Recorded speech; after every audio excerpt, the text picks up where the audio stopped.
Hey guys, so I hope everybody's having a great Tuesday. I think it's Tuesday. Anyway, last week I was kicking around fate, the concept of fate with Sean, and he challenged me to come in here and share it all with you, right?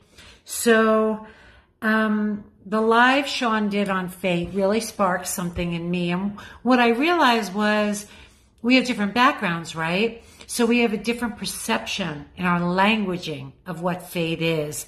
And well, I find that fascinating, right? That it's a word we all know, but what we believe about it or think about it can be very, very different.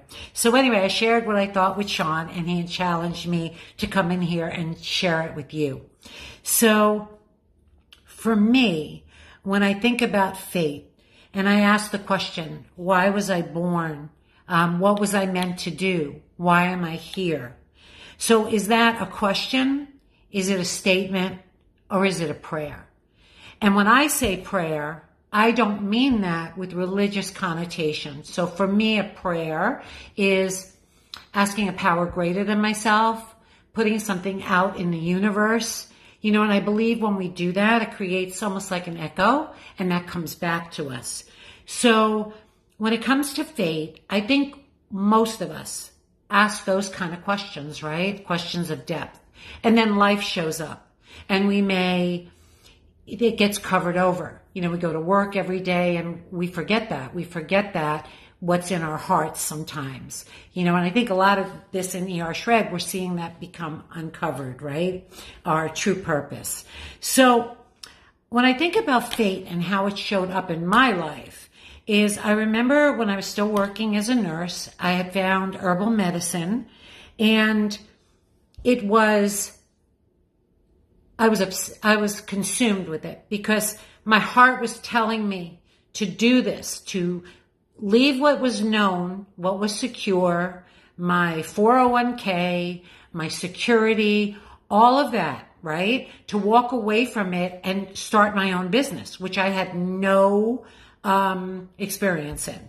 And thank God at that time I had a group of friends, and I would say to them, I feel like I'm jumping off a cliff. And they said to me, jump.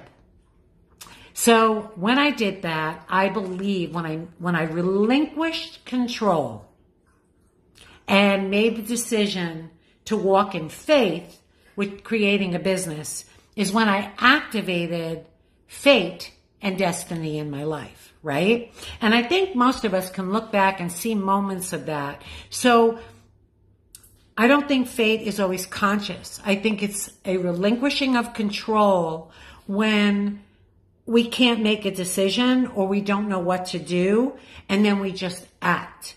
And there's no right or wrong there, because whatever you choose, that is your fate and your destiny.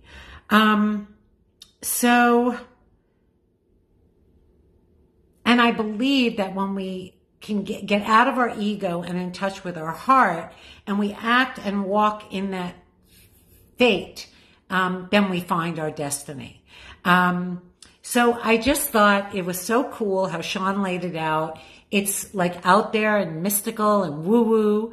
And I think it's a great topic. It has so much texture to it. So I hope I made sense. And yeah, I just wanted to share it with y'all. Have a great night. I don't think I was recording.